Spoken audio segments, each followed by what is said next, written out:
Hello, and what is up, gang? Thank you for checking out Sledgehammer TV tonight. A beloved Canadian wrestler was screwed tonight by a crooked referee on Canadian soil. And no, we are not talking about the 1997 Montreal screwjob. We are talking about tonight's episode of Monday Night Raw, the Winnipeg screwjob in 2020, as Kevin Owens has fallen victim to another one of Seth Rollins' plans that he was apparently unaware of. He had no idea this jerk-off guy in a Seth Rollins shirt was going to dress up like a referee. He has referee's credentials. He's been seduced by the power of the Monday Night ManBun. He wants to be a servant of the Monday Night Meathead. And for what reason they gave all the heat to this guy tonight as Monday Night Raw went off the air, I will never know. And it is only one of many mistakes we have found on an episode of Monday Night Raw that seems like they just decided to phone it in and hit the repeat button as we are about to take a pit stop to take a gigantic dump and relieve ourselves on the road to WrestleMania as we take a little sidestep to the Super Shitdown this Thursday.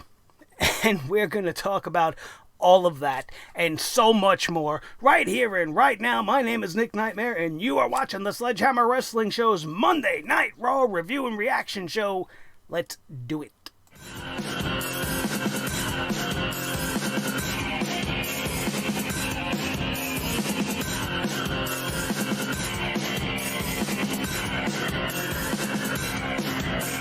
The Sledgehammer Wrestling Show.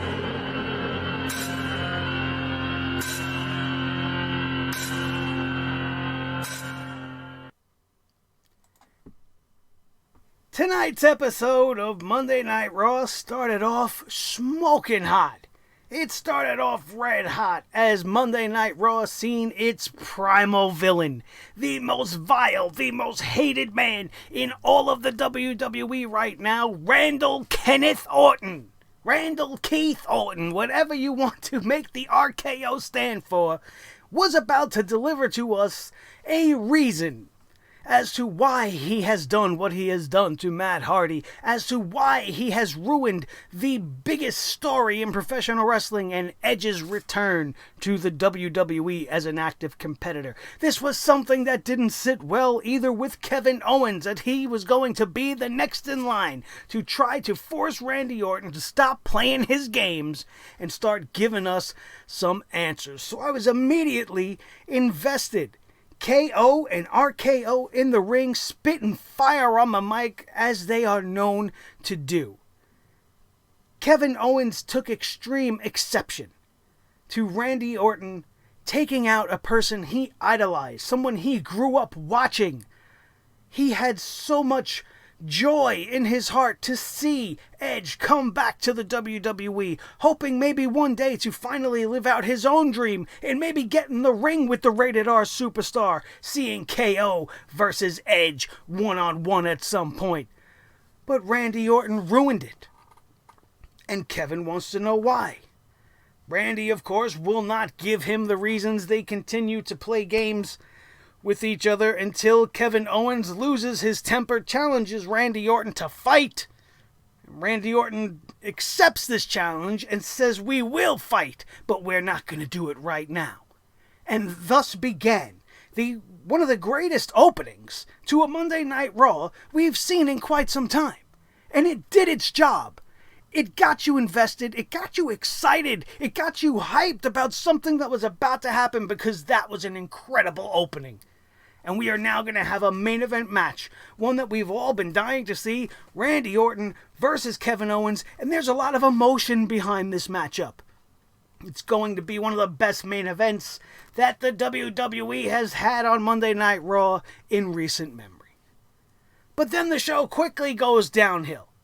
Immediately goes downhill as we're hit with a couple of rematches, a couple of unnecessary matches, and nothing that really got you hyped outside of what was going on with Randy and Kevin Orton. Don't even tell me you got into that Elimination Chamber bullshit, because that's just more of the same old nonsense from the WWE. They, in one fell swoop, shows you how unimportant the Elimination Chamber match they have booked for the Monday Night Raw Women's Championship is, just by having the confrontation with Becky Lynch and Shayna Baszler take place immediately following that cluster flip of a contract signing. When do we do contract signings for an Elimination Chamber? I don't remember this ever happening before, and if it has, I've obviously blocked it out for some reason because it just looks horrible. It was a waste of time. Jerry Lawler just out there dragging it on. You have Asuka gibbering on in her native language. For what?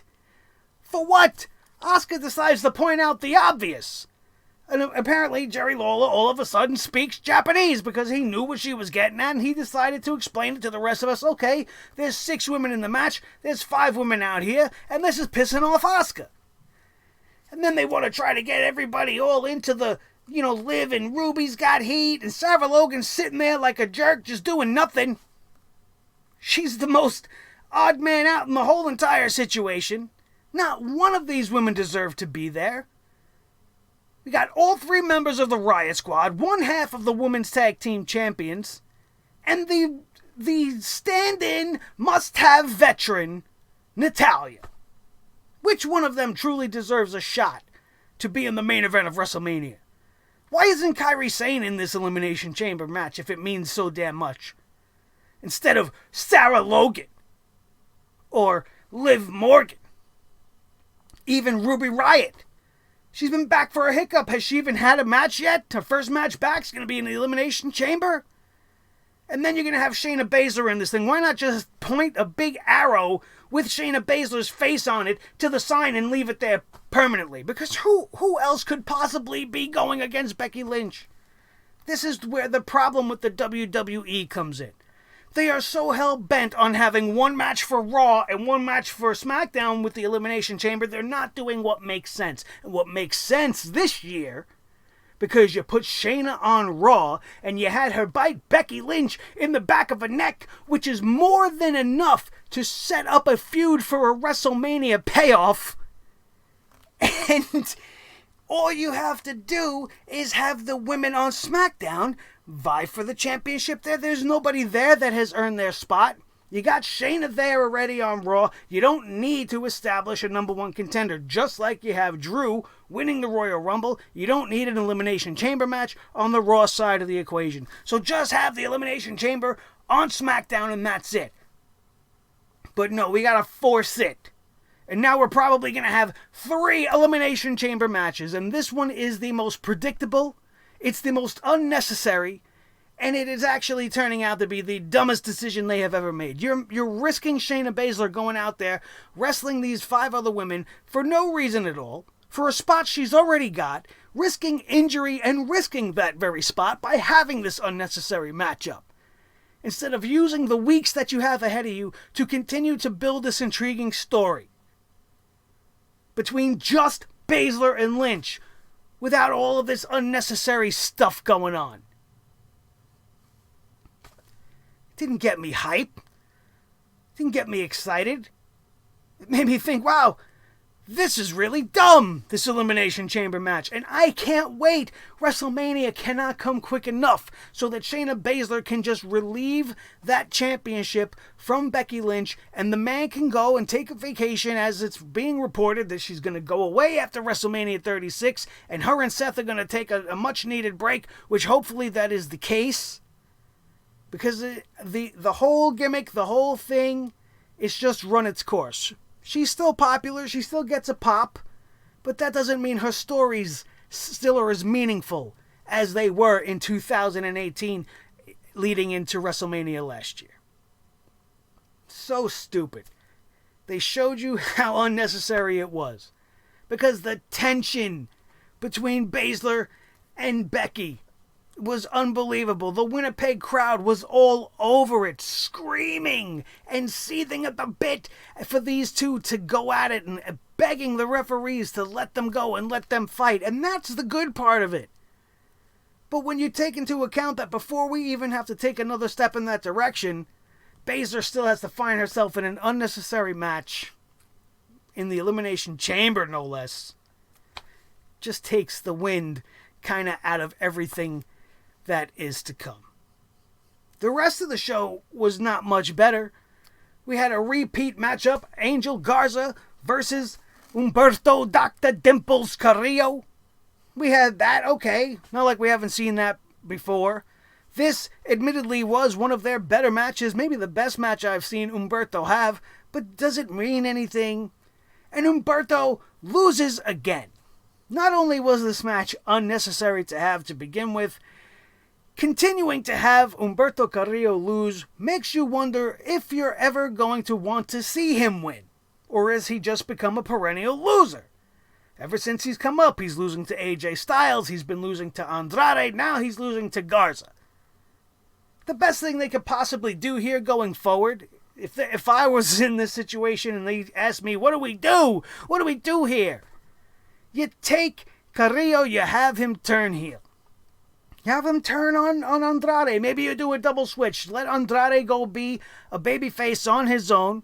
Like, try that out because the heel thing has run its course. And you have Zelina Vega managing Garza and Carrillo, real-life cousins, as a tag team going forward. A much-needed tag team in a division that is lacking any sort of talent whatsoever. And I think they would click great. Can you imagine some of the tandem stuff we might be able to get if Garza and Carrillo were on the same team?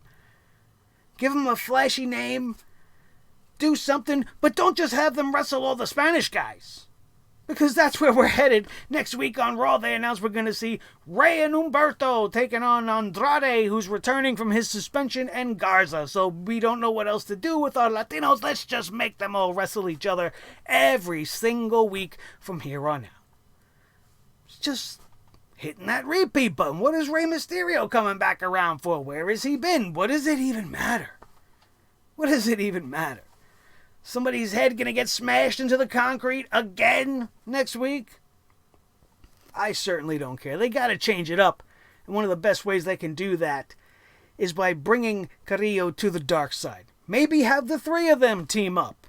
Andrade and Humberto and Garza.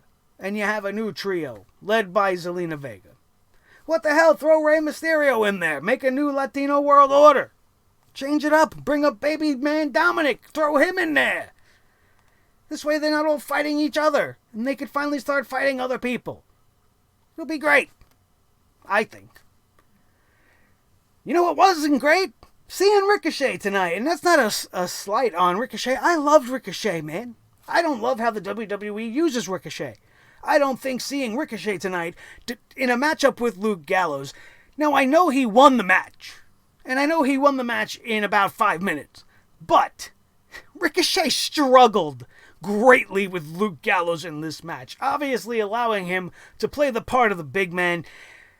But when you look at this from the outside and you try thinking believability factor here. Okay, it's barely believable that you would think that Ricochet would beat a Luke Gallows. Am I right? But, you know, you could believe the David versus Goliath sort of thing in this scenario. Luke Gallows ain't worth more than 2 dimes and a nickel when you rub them together to make a quarter.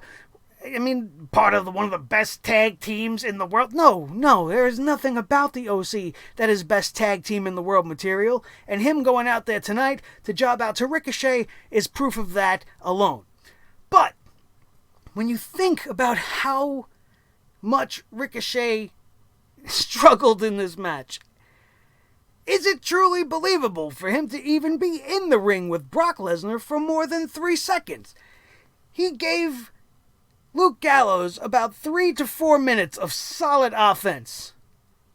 Right? And where all he did was take bump after bump after... You think if he gives Brock 30 seconds, let alone 3 minutes, he's going to survive? He's going to come out of there with his head intact? This was not the best way to feature Ricochet. This is not what you should have done. They followed this matchup, this Ricochet Gallows matchup, with Brock Lesnar coming out and having Paul Heyman do his Paul Heyman thing and tell everybody this is not a prediction, it's a spoiler. We hear the same shtick from Paulie over and over again, and perhaps the only thing we learned from Paul Heyman tonight was a really good joke when he said if his aunt had balls, she would be his uncle, but she doesn't, so she's not, so if doesn't mean a damn thing. So what you're telling me is this really great joke, which I'm going to use every time I want to throw some ifs, and we can be like, well, if this and if that, and if your mom was a man, she'd have balls, but she don't, blah, blah, blah, and I already messed up the delivery, but you get the drift, right? We learned a great joke from Paul Heyman. Fantastic. Other than that, we learned nothing new. We know Ricochet is not going to beat Brock Lesnar, and you had Brock Lesnar come out, and he had his whole little spiel with Paul Heyman, and then they walked away. What they needed to do here, scrap that Ricochet match with Gallows. You have Brock and Paulie come out and do his Paulie thing. And then you have Ricochet come out and surprise Brock Lesnar from behind. Maybe get another good uppercut in there. Maybe actually get the Beast off his feet because he caught him off guard from behind. Whatever, make Ricochet look like maybe, just maybe, there's a chance. Highlight him with just a few days out to the show. Make it look like there's a reason for you to watch this match. But instead you're watching him struggle versus Luke Gallows, and then Brock Lesnar coming out laughing about this guy. What reason do you have to watch this match?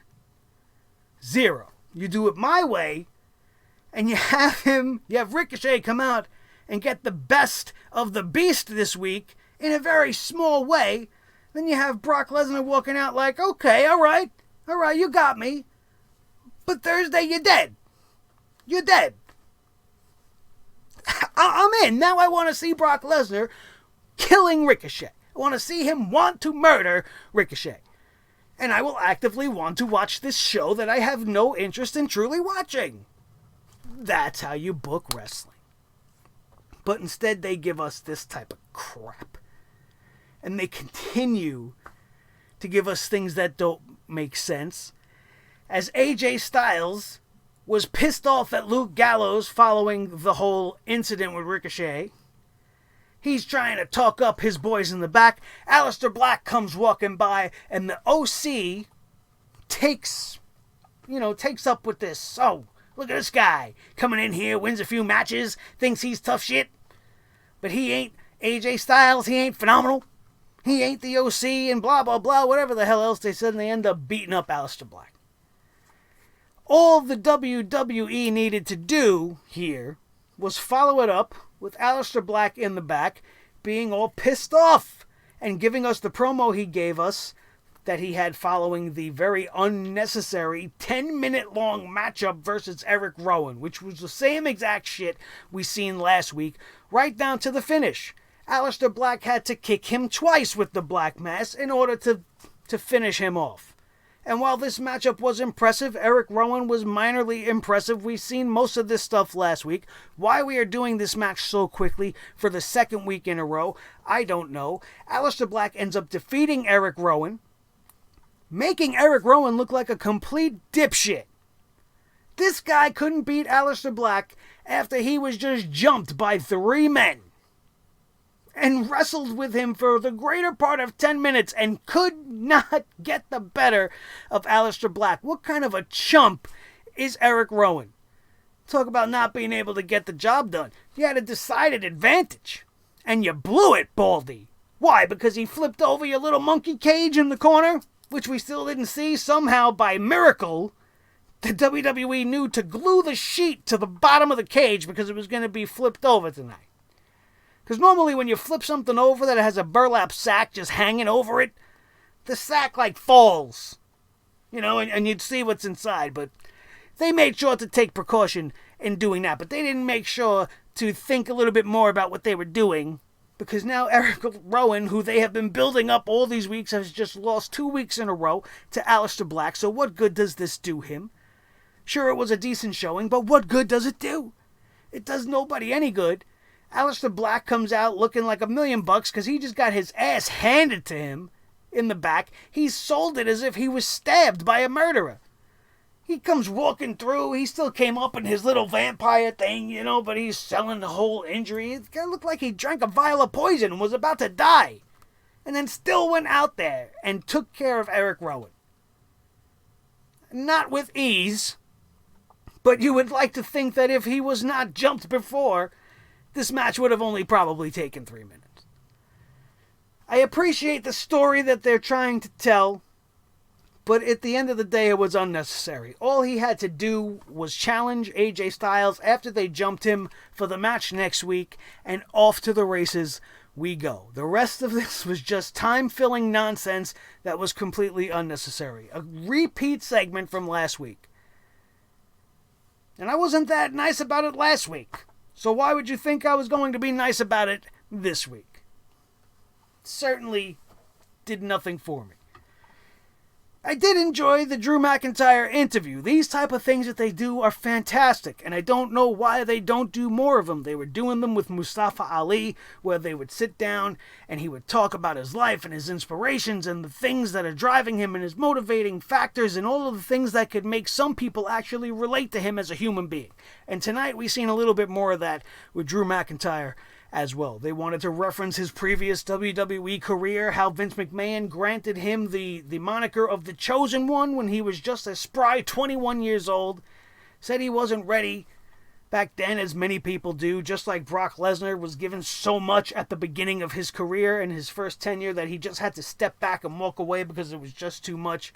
And he was barely even a man. He was just growing up, just finding out who he was. And we're hearing all of this about Drew McIntyre as well. Talking about not wanting to be that guy that was just playing air guitar in 3MB. I mean, he really referenced a lot of things here. The one thing I didn't like that he said is that he doesn't care who he's taking on at WrestleMania, because Charlie or whoever it was interviewing him made mention of the fact that, you know, this match at the Super Shitdown is taking place, Ricochet versus Brock Lesnar. Do you have a preference in who wins? And he's like, oh, I don't care who wins. And he should have been, he should have said, I want Brock Lesnar to win. I want Brock Lesnar to win because I want to go out there and beat the shit out of Brock Lesnar. I've beaten Ricochet already. I've beaten Ricochet on Raw. I want to fell the beast at WrestleMania. There's nothing bigger than that to me. Be honest about it. Don't sit there and go, no, I don't care. Whoever's champ, I'm just going to go in and take it from him. I mean, that might be the case, and you could believe that too, but you've got to know that if you're a real competitor, you want to take out the best. And who's the best? The man with the strap. The man with the strap is the beast, Brock Lesnar. And he knows he's not going to be beaten by Ricochet. So say that. I want to face Brock Lesnar. It's about more than just the championship. It's about making that championship be important to this company. Brock Lesnar doesn't make it important to the company. It's only important to him. And he can go down that road with it. And it'll be fantastic. Be fantastic. Don't just be like, nah, I don't care, whatever. Whoever's the champ, I'm just going to take care of him. Whatever. But I did absolutely enjoy that. Another thing on this night that took me from that little bit of a high I was on with this Drew McIntyre interview and completely brought me down to the depths of despair, and is one of the many moments that deserve it, but no moment deserves tonight's poop hammer more than R-Truth versus the human milk dud Bobby Lashley with the ear-bleedingly just please go away Lana by his side. I don't know what the point of any of this was. R-Truth comes out. He's got the microphone. He's in the ring. He wants to do Truth TV. Truth TV. Now, Truth TV, as a segment, not a bad idea. Certainly better than a moment of blech. Certainly better than watching Miz TV over and over. We haven't seen Truth TV in quite some time. And the guy is super talented on the mic. He gets guys like Brock Lesnar to break in the middle of the ring on live TV. What a better type of guy to give a show on live TV than a guy that keeps things interesting and can say whatever and makes things interesting. But that's not what we got here. I mean, Truth TV, not a bad idea. Anything involving Lana and Lashley is always a bad idea. Always. So that definitely didn't help for the debut, the re-debut, the winter premiere of Truth TV. Lashley ends up defeating R-Truth in an absolute snooze fest. It was a waste of time. It was a waste of R-Truth. The guy deserves a whole lot better. I don't understand why they had to go this way with it. But it is what it is. And that's what we got. And then after this, we had the contract signing. Before we get into that, they announced officially next week, Aleister Black versus AJ Styles on Monday Night Raw right here in my backyard, Brooklyn, New York, at the Barclays Center. And also they announced the tag team matchup Mysterio and Humberto Carrillo going up against Andrade and Garza. The Elimination Chamber contract signing, we already kind of glazed over. I don't want to talk too much about it again. It was overly done. They're putting so much into the idea that we want to see this. You know, they gave us these 5 girls. I would have much rather them still be trying to figure out who deserves to be in this match by having qualifying matches. And if you're going to have an Elimination Chamber match for the women, and you need to involve Raw, why not just do 3 women from Raw, 3 women from SmackDown?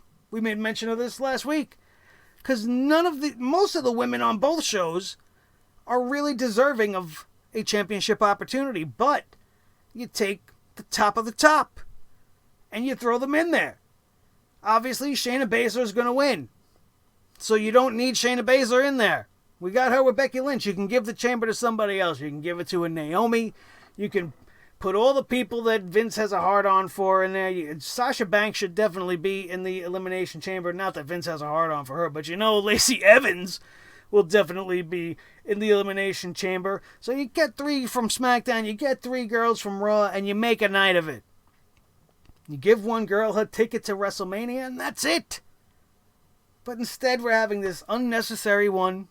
They're trying to hype it up tonight.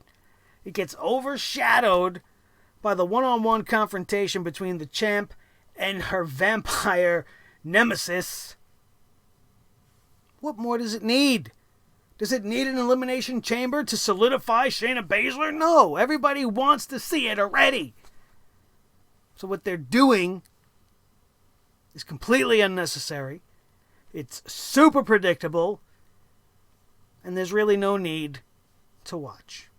Is there? No. Absolutely not. We had a couple of unnecessary singles matchups tonight in order to get you guys hyped for the Tag Team Championship matchup at the Super Shitdown. And we had the Street Profits taking on the Tag Team Champions of Murphy and Rollins in singles competition tonight. The first of which was Angelo Dawkins, who defeated Murphy, the former Buddy Murphy. For some reason, they wanted to call him Murph the Smurf tonight. I don't understand why that is. I mean, the guy's not that much smaller than either one of the members of the Street Profits, so it can't be a short joke. The guy don't wear blue, so it can't be a joke about the colors he wears. He don't look like a Smurf to me, so I don't get it. I guess Murph rhymes with Smurf, so haha. It's funny to you? Funny to me, I don't give a shit. Murph the Smurf. Come on, man. That screams awful creative. Gotta be better than that. This match really was nothing. This match was just the lead-in to the second match. And there was some things that I didn't get here. Angelo Dawkins, we knew that Seth Rollins was going to get involved, which is exactly what happened. Buddy Murphy found himself in a bad way, looking like he was going to lose this matchup, so Seth Rollins saved the match for him, getting him disqualified in the end, so he loses the match anyway, which is kind of stupid. But then this starts like a little back and forth between Montez and Seth Rollins wants to say the same line 100 times tonight because he can't even think on his feet enough to be able to come up with shit on the fly. You're gonna do that to me, huh? You're gonna do that to me, huh? You're gonna do that to me, huh? And then what did he say to Randy towards the end of the night? Listen to the voices, Randy. Listen to the voices, Randy. Listen to the voices, Randy. Think of another line. Say it in another way. Listen to your voices, Randy. Let them guide you. Do it, Randy. Do what you know you want to do. Don't just repeat the same fucking line 100 times. You Monday night meathead. Maybe you got your little Monday night man bun twisted too tight. You can't use your brain. Holy shit. Awful stuff. So Dawkins gets the win in the first match. Seth Rollins is not going to lose to Montez Ford, but these guys went about 15 minutes, and I want to say one thing right now. Seth Rollins and Montez Ford tonight put on one hell of a match. This was a very entertaining matchup. It's a shame that it really doesn't mean too much when it comes down to it. Of course, Seth Rollins was going to get the win, so now they're 50-50. The Profits got one half and the Champs got the other half. So now we're going to get to the Super Shit Down, and the Street Profits will lose to Murphy and Seth, and on we'll go, and nothing will change. And that's the worst case scenario. Best case scenario, Street Profits pull off the upset, and maybe they can actually try to focus on fixing the tag team division, but I'm tired of even hoping for that. I'm tired of wishing for it because it's never going to happen. It's never going to happen. So what do we care? What do we care? This was a great match. Montez Ford looked like a damn superstar here. Seth Rollins made the guy look great. They both worked very well with each other. They had a very good chemistry. The way Montez Ford moves in the ring reminds me a lot of the Velveteen Dream in a lot of ways. He's got a very unique way of motion, just in the fluidity of his movements. His working with Seth tonight was fantastic. And I thought this was probably the best matchup of the night. Until we got to the main event.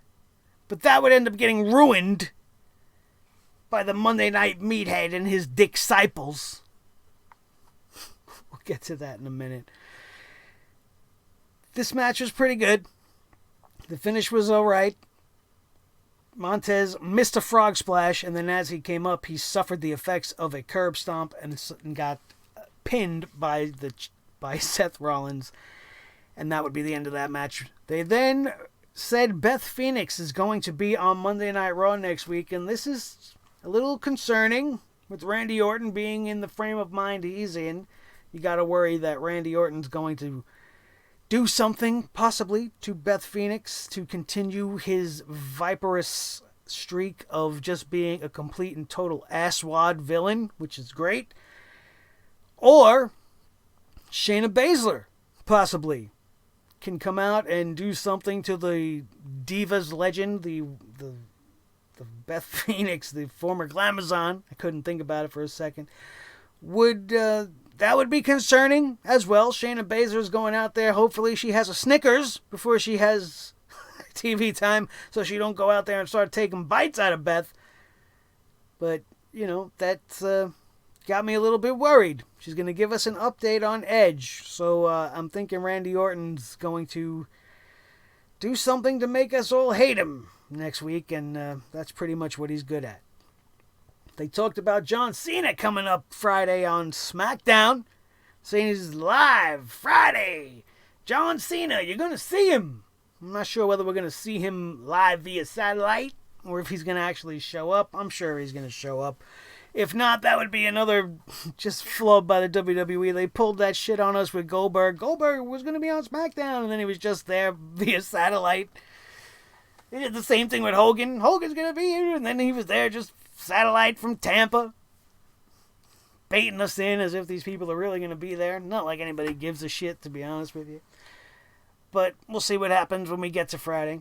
They also wanted to plug Charlotte versus Bianca Belair this Wednesday on NXT. I don't like that this match is happening on NXT this Wednesday. I know there's a lot of story behind it, but the fact that it's as kind of deep as it is kind of says to me that this could maybe be saved. You know, maybe you have this matchup at the Chamber for Charlotte. Maybe you put her championship opportunity on the line. Versus, do something interesting with it.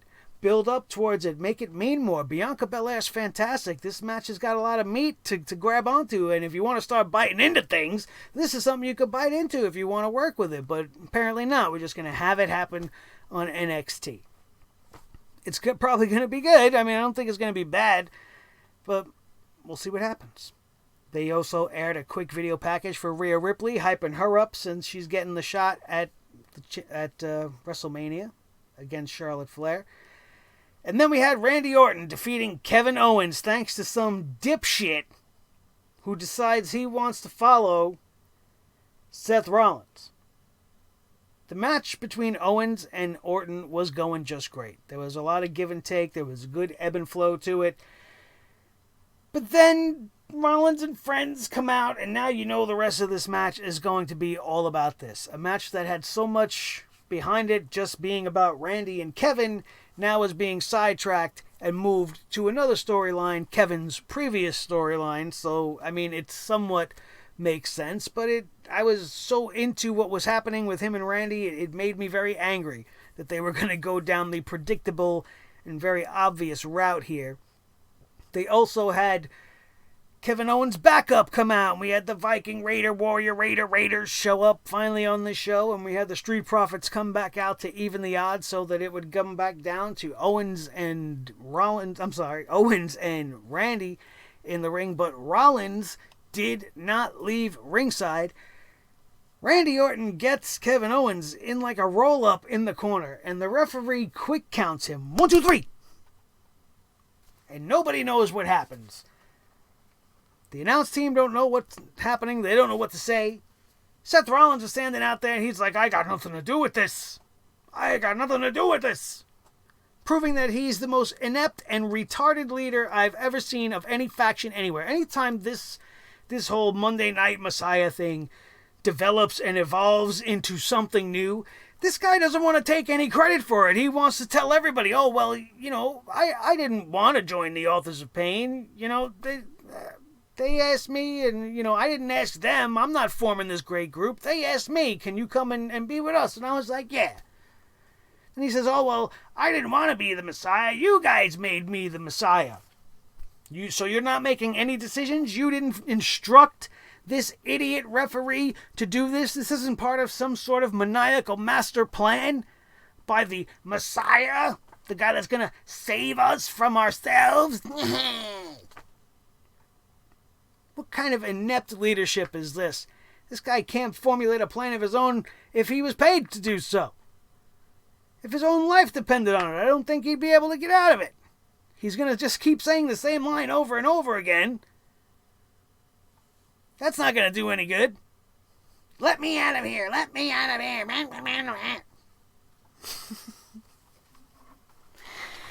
It's not really good. Not really good to me. I don't understand the logic behind it.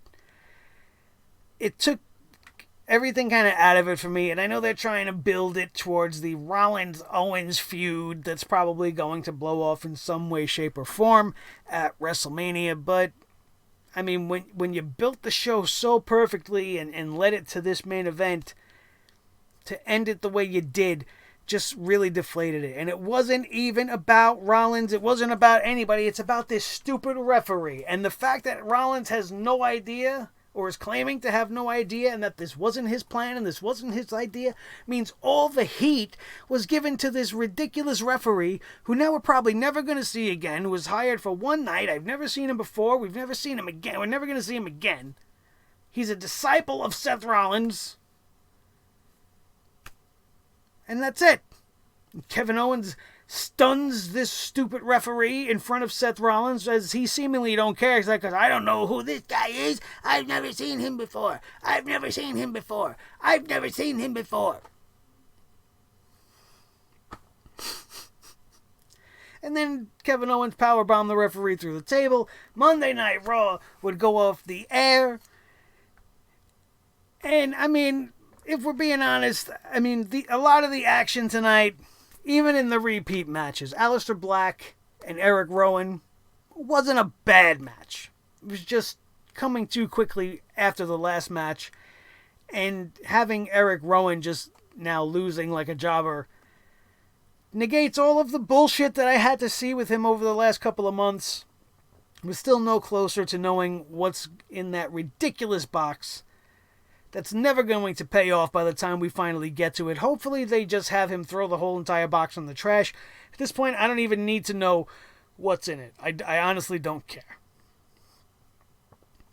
And the Angel Garza match with Carrillo, while this was the however many times we've seen them in the ring together, there was a lot of really good spots in that match. There was one spot, though, where Carrillo looked like an idiot. He did a handstand on the outside of the ring, on the ring apron, and got kicked in the face for it. And I'm sitting there as a guy that's, you know, I've been in the ring. I've been training to wrestle with House of Glory over the last year, and I've seen some pretty interesting things. But putting yourself in positions like that, where you're obviously exposed and open, where there was absolutely no end game in sight. I don't know what he could have possibly been planning to do other than, hey, look at what I can do. And then got kicked in the face. But it was just, those logic gap moves just don't go well with me. Was it impressive to see him do a handstand on the hardest part of the ring, out, you know, on the ring apron? Sure, I guess. But why? Why? You got what you deserve. There was another spot in that match where they were both standing on their heads, locked by their legs, and were slapping each other around while upside down. And I'm like, what am I watching here? It's like watching Spider-Man fight Spider-Man or some shit. And it was kind of cool. So there was some interesting things happening. They got a good chemistry. They're family. They should work well together. So some of the action tonight was balanced pretty well. But the show meant nothing. The important moments ended up leading to moments that wouldn't necessarily pay off the way we want to. And I don't know if it was their intention to try to mimic a Canadian screw job, but that certainly is where we find ourselves as Monday Night Raw goes off the air for the last time in February. Next time we see you guys, it's going to be March up in here, which is pretty amazing how quickly February blew by. Like, I feel like February didn't even happen. It was that fast. Holy shit, man. It's going to be over before you know it. This year is off to a tremendous start. AEW's been kicking ass. Dynamite last week was one of the best shows they've ever had.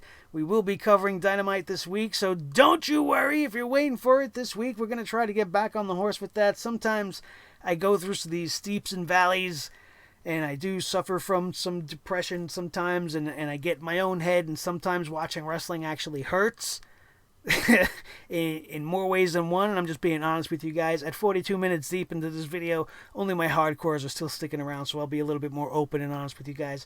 Always towards the end of the video, that's what we do.